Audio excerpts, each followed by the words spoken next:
Thanks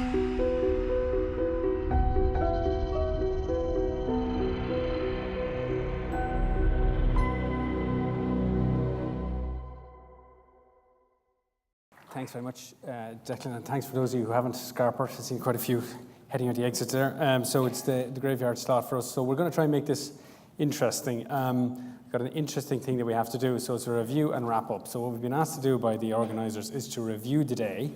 So it's been quite difficult to prepare for it. To review the day and review what people have said, pick out the most interesting things that people have said, and then I'm going to throw them at the panel to see how they react to the questions that we have. So bear with us as we go through it. So I'm Darren Maher from Matheson, and I'm going to allow then our panel then to introduce themselves. I'll hand over to you, Anthony. Anthony Brennan, the current Insurance Ireland President and CEO of Zurich. Stephen Cross, the CEO and Chief Underwriting Officer of Everest Insurance Ireland. I'm Michelle Moore. I'm the General Manager of Chaucer Insurance. I'm Henrik Matsen. I'm from a life insurance group, European life insurance group called Athora. We have a business here in Ireland. We have a business in several continental European jurisdictions as well. So I'm also here in the European context. Very good. Thanks, folks. So obviously a very strong panel. So I'm going to just, as I said, go through the themes of today and just trying to pick out some of what I thought were the kind of most interesting topics that came up. So the first one I was going to start off with was human capital. So obviously we had our session earlier on human capital. I might start off with you on this one, Michelle, if you don't mind. So we heard a lot on the panel today about the retention of capital and things that need to be done to retain millennials in particular, to keep them interested, keep them kind of excited in the work they're doing. But I suppose one of the things that strikes me when I speak to our clients is the difficulty at the moment, perhaps in Ireland, in kind of recruiting people. I think Aidan Holt had mentioned on the kind of panel before lunch that we're probably at full employment within the industry. So now you've just obviously set up Chaucer's business in Ireland. Can you tell me what your experience is like in terms of trying to recruit people? Sure, Darren. Chaucer set up in Ireland last year in 2017, and I suppose didn't have any footprint in Ireland whatsoever at that point. So I came on board. I had the privilege of being the first employee in Ireland, and was set 3 immediate tasks. One was find an office, number 2, hire a team, and number 3, get authorization or approval. And in terms of hiring the team, I think it's fair to say that it's challenging to be set a task to identify heads of control functions, which was our primary focus, and independent non-executive directors for a new company startup. That said, it's not impossible, and we have found that, over the last year, we've actually managed to successfully hire a number of very strong candidates, and there's 2 particular approaches that we've taken in doing so. One of which is, I think, as a kind of an opportunity and a sort of unintended consequence of Brexit, we're finding that there's actually quite a few more professionals relocating back to Ireland at the moment. And we have been successful in identifying a number of those candidates as they're making that decision. So that's brought to the table a number of people with really valuable international experience and focus, which is a really good fit for our business, which is writing international specialty insurance and reinsurance. The second area that we've targeted is, Chaucer is primarily based out of London and has been a real advocate for flexible working practices and being accommodating to people and where they are in their life in terms of, the hours, the days, and working from home arrangements. And certainly we found that that's been a bit of a differentiator in terms of what we can offer to candidates coming on board. And, particularly with a startup and where we're hiring at senior roles, we've been finding, consistent with our colleagues in London, that actually giving staff that flexibility, you tend to get it back in spades. When you talk about flexibility, what do you mean by that? I know people talk about agile working flexibility. What do you mean by that? With the housing crisis, we have people who live an hour and a half from Dublin. So we're happy for people to work from home a day or even 2 days a week. Some people don't want to work 5 days a week, so we're happy to accommodate that. We work out of the London office quite a bit, so there's probably many days when a lot of us are out of the office. And then in terms of just working hours, I suppose a lot of companies offer that at the moment, but people dropping kids to school and all that good stuff. So, trying to find a working arrangement that really fits with people's wider life needs. And have you felt or have you seen that offering that flexible working hour gives you a competitive advantage in Dublin? Do you think that other insurers maybe aren't offering those arrangements? I wouldn't say others aren't offering it, but it certainly helped us to attract candidates who are looking for that.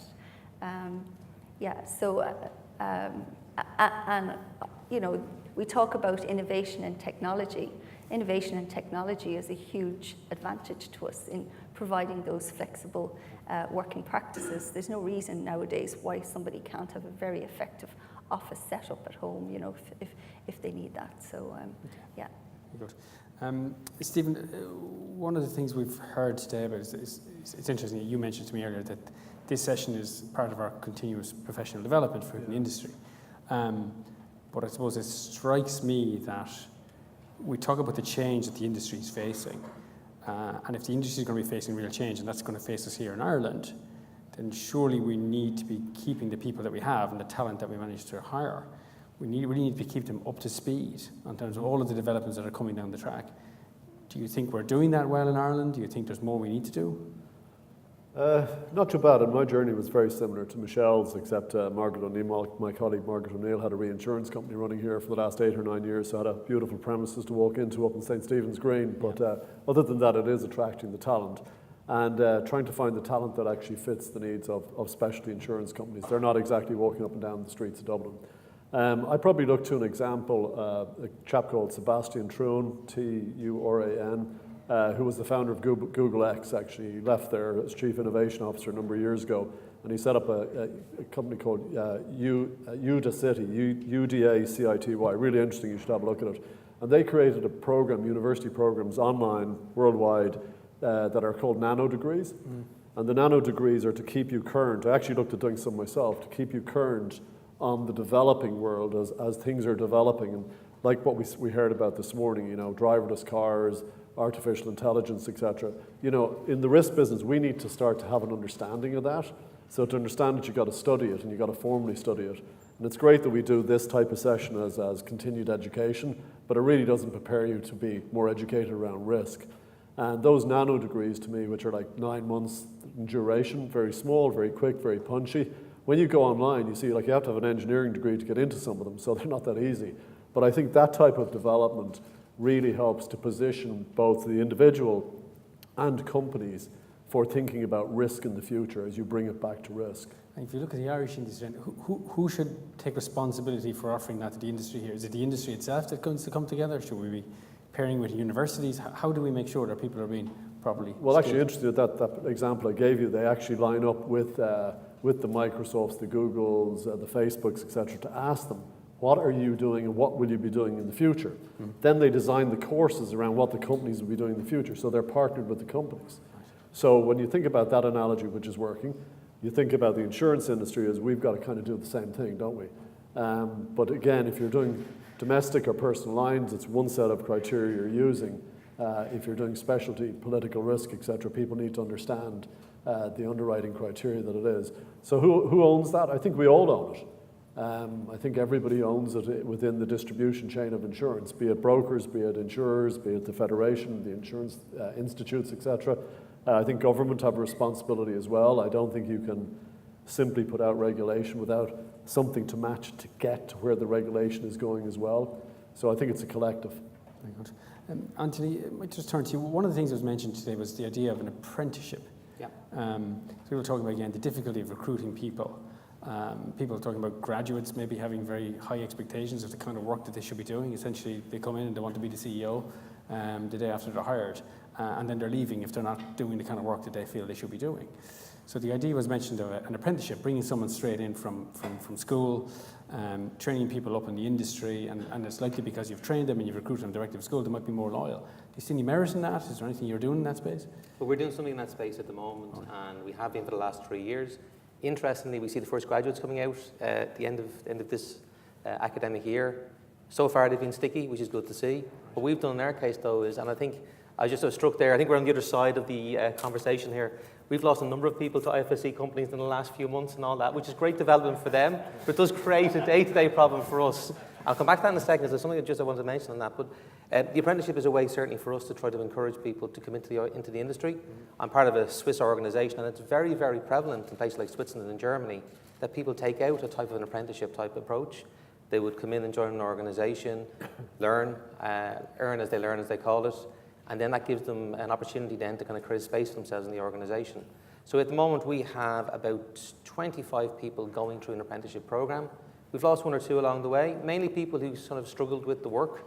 Insurance, though we do try to sell it as being exciting, sometimes can be a little bit boring for some of the entry work. Right. We have lost one or two along the way, but the majority are still with us, and we're interested to see will they stay with us. The experience of my group, though, with particularly Germany and Switzerland, is massive stickiness, a great loyalty, but also an opportunity to shape someone from an early age. So it's not just necessarily people who don't want to go to university, it's people who don't really know what they want in life yet. Because at 17 or 18 years of age, it's quite young to decide what you're going to do. I think we've heard as well today, there's more than one career out there for people. So it gives you a chance to shape people, some very clever people, and find what fits for them, and give them some loyalty to the company. The other thing I think just to mention, I think one of the weird challenges we're seeing, and I don't know how we deal with it, is we're losing people from PCF roles, and they're moving to PCF roles in our organisations. Replacing PCFs is a real challenge for us, because you have to find people who've got the experience. Well, usually, you've got to go look in the same place so that you're looking, that I'm looking, and that's a real challenge. And then you enter this whole world of somebody who's in a role in one company. You actually say to them, well, look, we'd like to take a PCF role in my company, but you may not be 100% fit for the criteria.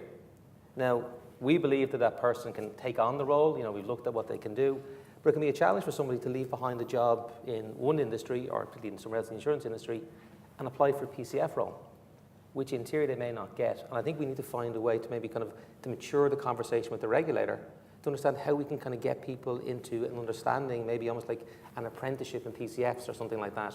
Perhaps even people who are deputies in those roles can be almost on a step, be partly along the way to being approved, because we're going to need more and more PCF people. Mm-hmm. If I look at the challenge we worried about I'm going to mention Brexit, I'm sure someone else will come up on that one at the point. Where would we have the people? I think we would have the people on the ground, but would we have the PCFs to be able to kind of look after all the companies that potentially were coming to us? So I think as we mature the conversation, I think IFS 2025 is a way to do this as well. We need to look at the way of identifying the PCFs of the future and giving them an apprenticeships and PCFs as well. That'll make them more attractive around, to other organisations, but also let them see there's an opportunity for them to progress within my organisation. Actually, I just add to that if I may. That's a really critical issue because even with a small team, which we're very small teams, you lose one person, it creates a bit of a problem.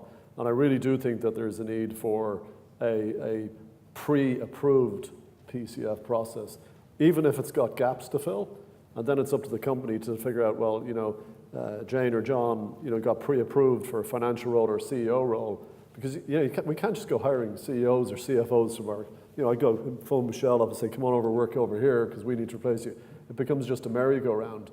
And we've seen that happen in Bermuda and other places that is not very effective. It just drives prices up, etc. But I think a pre-approval process, identifying the gaps, and then the company's responsibility to go fill those gaps through education formats or whatever, I think would be sensible. And I think as well, if I might add, just going back to the very first presentation we had today from Barry O'Dwyer and Standard Life, he talked about retirement is changing and, my second life and so on. And I thought that was really interesting because we have a lot of really experienced people in our industry who are either semi-retired or approaching retirement, and for whatever reason have decided that they don't want to work full-time anymore. And I think we need to be a bit more imaginative in how we tap into that wisdom and expertise that sits in our market, because I think there's a kind of a misconception at the moment that you go from being a 5-day-a-week maybe 60-hour-a-week C-suite executive, PCF person, to then just doing a few INEDs. And obviously an INED role is a really important role, but it has to remain independent. And you can only rely on your INEDs to a certain extent. I think there's a lot more that we could do to tap into the people who are in that second part of their life who've decided to go on for further study or pursue their passions in life, but might be willing to give 2 or 3 days a week to a company and impart that wisdom and maybe mentor somebody to bring them up to PCF role. So potentially a way of meeting the need for the PCF requirement. Thanks, guys.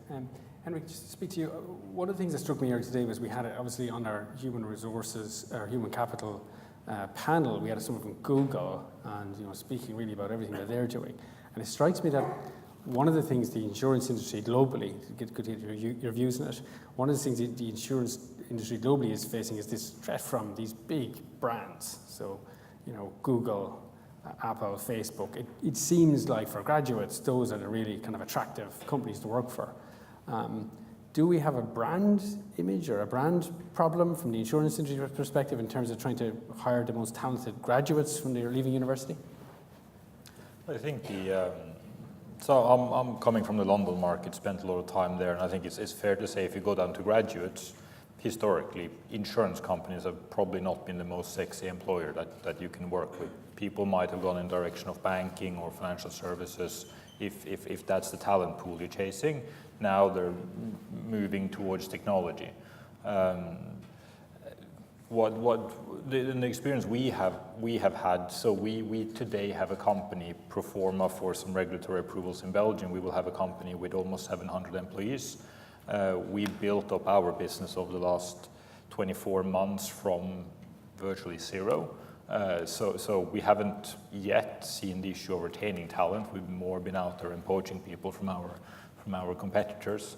But I think the important part of what we've done and the experience we've had is, one, selling people on our mission and our strategy and getting people excited about that, making sure that we have people who's committed to what we want to do. And then from there on, it's really investing in people. I mean, our business, we're a life insurance entity. Our business is all about people. Fundamentally, our business is about contracts and moving numbers around in spreadsheets, and that's done by people. So the ongoing continued investment in our employees is something which I think is a key differentiating factor for us. We need to provide our employees with autonomy. We need to provide them with challenges and the ability to develop themselves on a journey towards a bigger strategy. But I don't think it's not really that groundbreaking in terms of what we're doing. It's going back to the old typical kind of standard things about how you manage people. You invest in people, you give them attention, you give them responsibility, you give them autonomy and challenges, and people will develop and stay with you. And so far on our only 24 months journey, that's been a bit what we've said, because the Athora brand that we are is also that is a 12 months old brand now. So it's not like we have the strongest, most established brand out there. Very good. Thanks. Yeah, to think about though, I mean, somebody asked a question, who's under 39? I don't think anybody on the panel, except Michelle, maybe is under 39 here. But I wonder, are we too old in our thinking as well? And if you think about it, getting a degree from 18 to 22 or 23 or whatever, and expecting that to get you through to retiring at 60 or 65, when people are living longer and working longer, is the new generation actually, the idea not to retain them is to churn people over every 4 or 5 years and capture the experience? I don't know, but it looks like that's the way it's going to head anyway. But based on the experience I've had now, and based on the amount of time and effort we are putting into developing, educating people, it would be a complete disaster for us if we started losing people after 4 and 5 years. It's just the whole training part, the whole knowledge and experience and expertise that we're building up internally, it's way too valuable for us.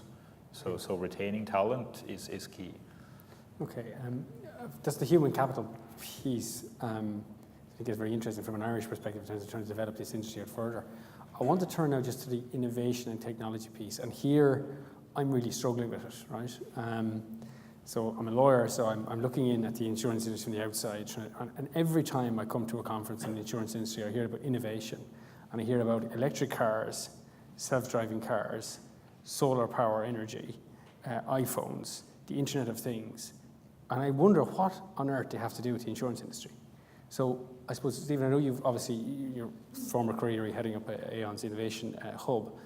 My question for you is, where is the disruptive innovation coming in the insurance industry? Who is bringing it? And what impact would it have on the policyholders? Because I'm really struggling to see this at the moment. Yeah, so the first thing to say is I hate the word disruptive innovation. I absolutely think it's the wrong word to use. Sorry, I don't care who uses it, but because really what people are doing is they're creating an efficiency, and they're efficiency innovation. Disruption has, to me, a negative connotation. or something that's disruptive, like my 18-year-old daughter is disruptive, right? But it's really not. It's efficiency. It's about efficiency. And we people call Uber, disruptive innovation. I've no idea why. Uber is basically moved from 100 years ago horse and carriages to taxis that are out on the street, to my taxi, whatever, and they put an efficient, very highly efficient, I love it by the way, system of how to connect with the cabs and rate them and rank them, etc., and it's a lot less expensive. But I don't consider that disruptive innovation. It's efficiency innovation. And I personally struggle, in the insurance industry we hear about black swan theory, which are events that never happened before. Don't buy that, never have. Tell me something that's never happened before. And disruptive innovation, or even efficiency innovation. I consider it as marginal, and people moving from place to place, or gathering other inventions. I've often asked before is, who invented this? It's an Apple iPhone. Anybody any ideas? Steve Jobs? Steve Jobs? No. Alexander Graham Bell.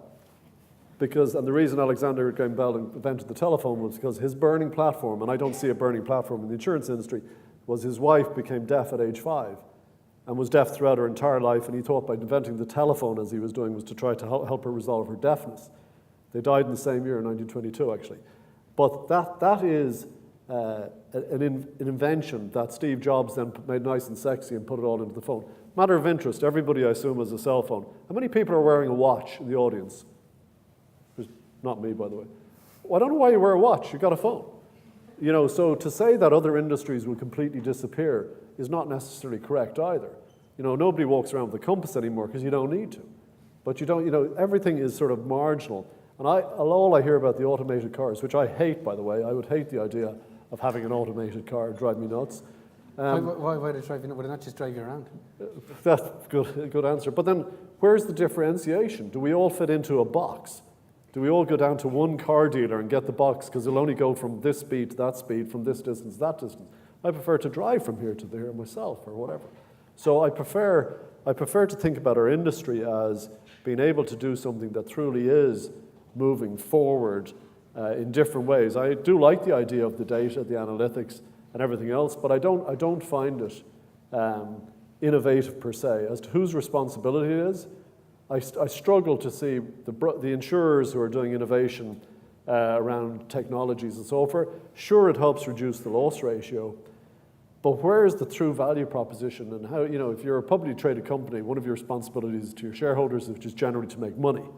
If that's what you've got to do, how are you going to actually make that into material gains for your company? And I've yet to see, other than the good of it, I've not to see it being hugely commercialized. Is it not that people are trying to develop these technologies because the concern is that if they don't do something, somebody else will come and will eat their lunch? But I think that's totally correct. I hate the protectionism view of, we're afraid of Microsoft or Apple or Google coming into the insurance space. If I put a customer hat on, first of all, Go Compare as a brand has existed for, the idiot that sings Go Compare. That's active marketing to create a brand. It's not Zurich or Swiss Re or Munich Re that have been around for 100 years. The future buyers of those products attach to brands. I think they'll attach to an Apple-branded insurance product a heck of a lot quicker, and that could be household insurance, auto insurance, doesn't really matter. Much more quicker than, no disrespect to the Zurich brand, I love the company, it's a great company. But I think as you think about the buyers, where are they going with it? Is it the brand? And why would we, if I'm a customer and these other companies come in, even if you call it Uberize the insurance industry, it generally means it's less expensive and it's more efficient. Why not? Why not?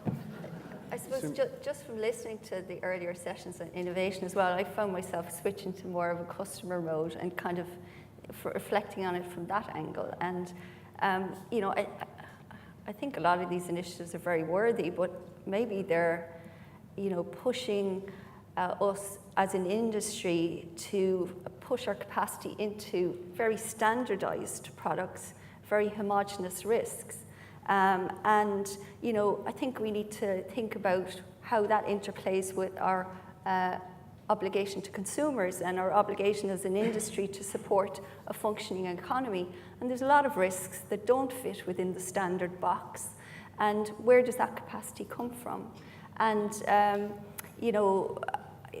I think that's particularly prevalent. I think the Irish market and the European market for a long time has benefited from the fact that actually the London market has acted like a bit of a sponge for all those square pegs that don't fit into the round holes.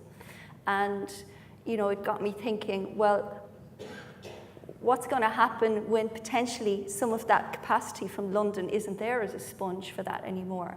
And, you know, somebody here decided that, you know, an underwriting criterion is that if your car is more than 20 years old, the Irish market won't insure it. And my car happens to be a 22-year-old banger, so it goes into the London market. Who's going to be insuring my car when that market's no longer available to me?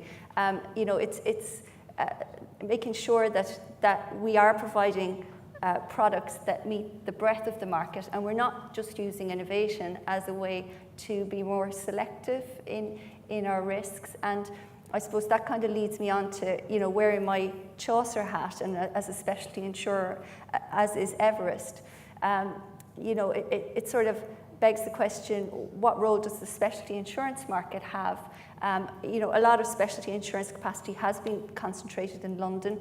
A lot of the new market entrants into Ireland are specialty non-life insurers.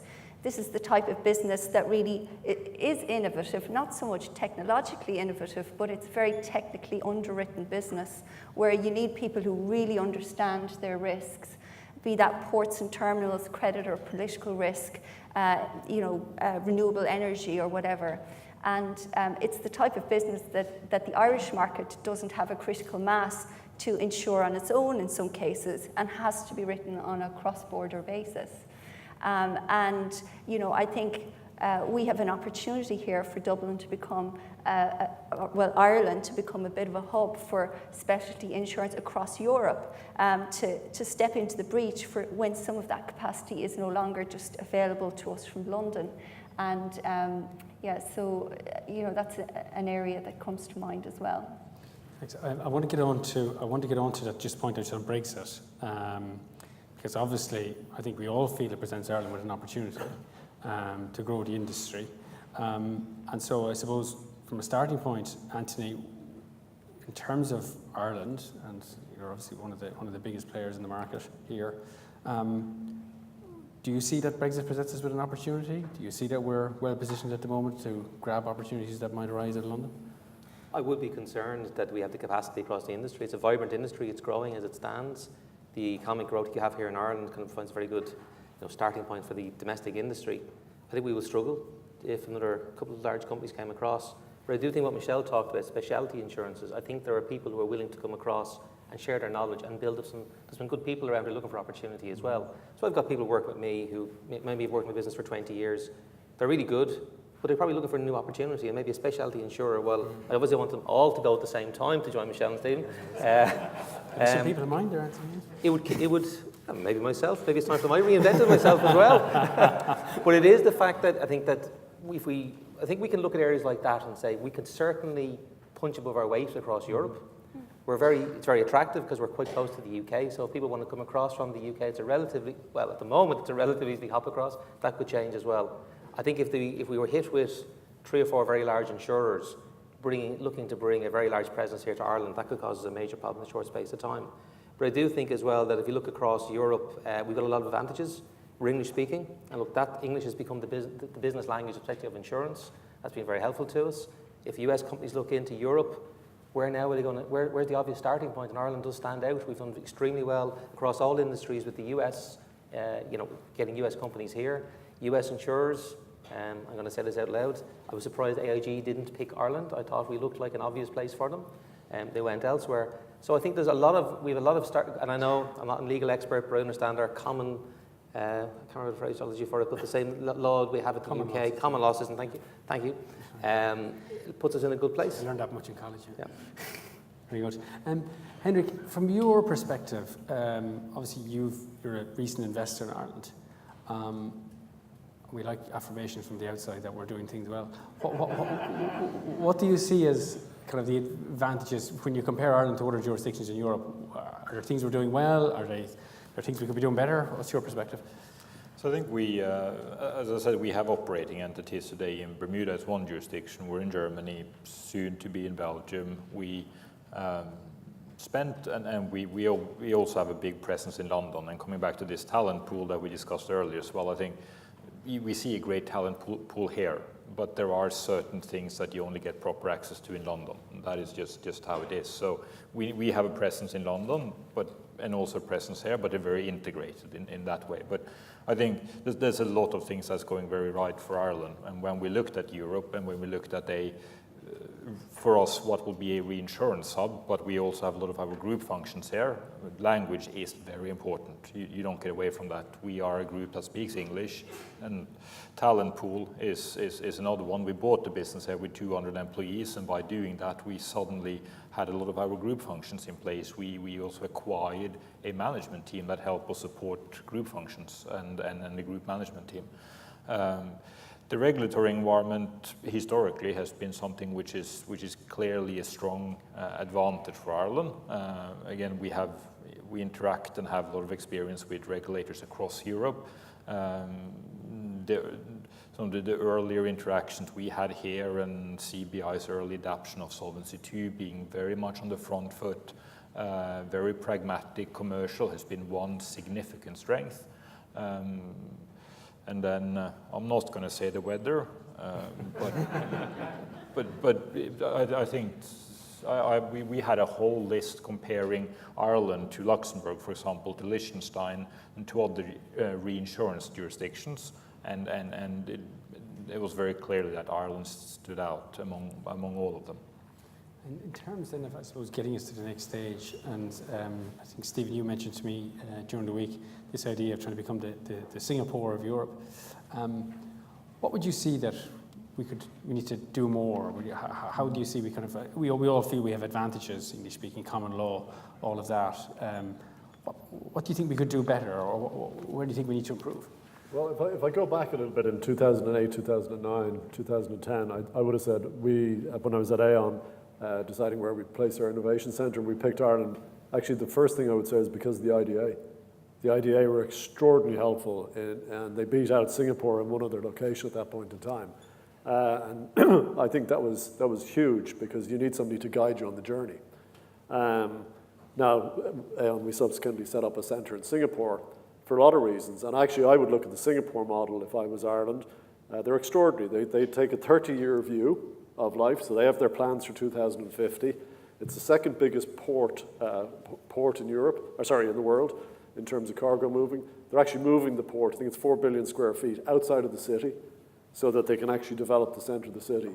When they had a 100-year water deal from their independence back in the 1960s, 50-year renewal on the water deal, they didn't want to be held to ransom. They converted their entire harbour of Singapore. They put a barrage across the front of it, and it's a freshwater harbour, to get the negotiation back on their own terms. People are very bright, but when you look at what they do brilliantly is they provide, and somebody said in one of the earlier sessions, they provide certainty. And they can provide 10-year deals of certainty around your tax situation, whatever it might be. Good workforce, but they also completely embrace foreigners coming into the country. And again, it was said at one of the earlier, I think the panel before lunch, there's a very favourable tax regime for bringing in the overseas talent to incubate it. And Singapore went from a third world country to a first world country in one generation. It is a World Economic Forum, it's stated as being one of the smartest countries, stroke cities in the world, technologically advanced, et cetera, et cetera. So you've got to take that type of model and say, well, how would this apply, or could we apply it in Ireland, take a long-term view on it? And also quite extraordinary, actually, for anybody that doesn't know Singapore very well. They're the most intolerant bunch of people. You chewing gum in the street, you'll get arrested. You know, they still hang people for drug offences every Friday morning at dawn. They brought in casinos into Singapore. Extraordinary building, absolutely fantastic. But they really regulate it well, and local Singaporeans are not allowed to actually go into the casino to gamble. But if you think about the creativity, even though Singaporeans would have a moral issue with the casinos, but they could find and they can get their head around this is better for Singapore in the long run, and once we regulate it tightly and do it the right way, we can get it done. And I think as a country, we need to think about that type of model, learn from it, go see them, speak to them, whatever, and to start to build around that, because it would be a shame to miss this opportunity that Brexit presents the financial services community in Ireland, because we kind of missed it before. And I think Bermuda is a little bit damaged because Donald Trump changed the rules and the taxation advantage isn't as big as it was. So you've got Bermuda being so why not Dublin? Why not? We've got huge advantages. Just re-emphasize some of the things that you're saying as well. And if you look at our industry today, whether it's life, non-life, whatever, the amount of regulation and compliance that we have to comply with, the amount of money we spend on that every year, those are eye-watering numbers. MiFID was referred to earlier, the number of paragraphs we have to understand. We also spend time looking at what it would cost us just in terms of time and investments to set up a carrier here in Ireland from scratch. The numbers are becoming huge. If you are an entrepreneur, if you want to go out and start a business on your own, starting an insurance company, a licensed insurance company, is just, you can just not do that. So in that environment where entry barriers in our industry has become significant, money we're spending on compliance, regulation is eye-watering. I think being in a market where you work with a very pragmatic, not only the regulatory regime, but it was also referred to government bodies generally earlier today, which I think is a very good point, becomes very important. So we are developing reinsurance treaties, and I'm not going to say which jurisdictions, but in certain European countries, we've been stuck with a regulator for a very small reinsurance transaction for 18 months. Because they don't understand it, it's not been done before, so it's new, and therefore it's just getting stuck in the process.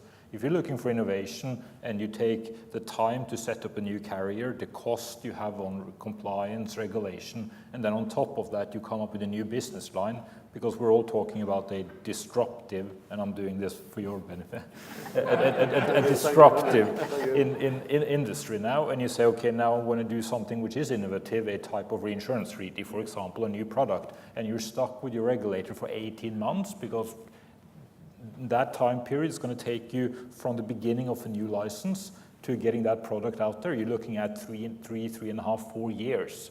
I mean, that process does not stimulate innovation. Yeah. So I think that having a regulator, which we've seen here as well in the past, which is at the forefront, who's implementing certain regulatory regimes, changes, capital regimes before they're enacted, I think that type of attitude to me is hugely important. Michelle, I just want to touch on one point, only a few seconds left before we finish up. When you mentioned bringing people across from the UK, which is a point that Stephen meant about Singapore being open to people coming across, is there any more we could be doing to attract people from the UK? Obviously, it's difficult to relocate. The discussions to relocate staff from the UK are always challenging. Because of tax challenges, the cost of housing and education, which I think is well aired and well discussed at this stage. So, I suppose it goes back to the earlier discussion around ensuring that we have, as an industry, an appropriate voice at the table with the government and policy setters in respect of that. But then I think as well, we as an industry have our own responsibilities in terms of, sometimes I think maybe we can be a little bit inward focused.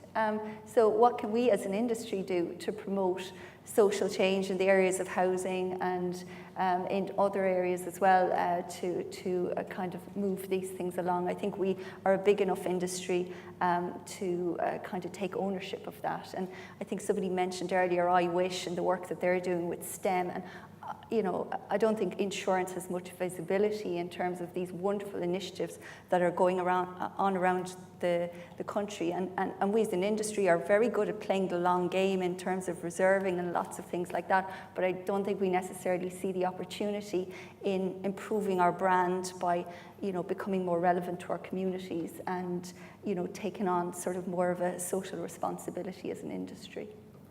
Sorry, the clock is flashing. Maybe just to build on that, just for 1 second. I think what's something as an industry we need to think about is we're very Dublin focused, particularly the specialities.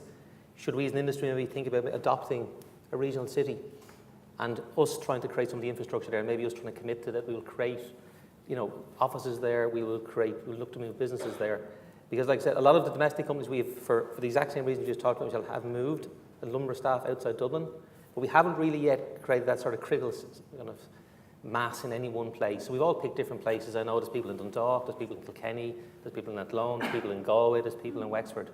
Maybe as an industry we need to think about, is there something where we can adopt a third level institution who maybe could become a fourth level institution? That's one of the things we're trying to do in EIFS 2025 is identify somebody who could take us to that next level and maybe perhaps then create that possibility of people not having to be in Dublin and actually having a fabulous standard, because Ireland's a great place to live despite the weather.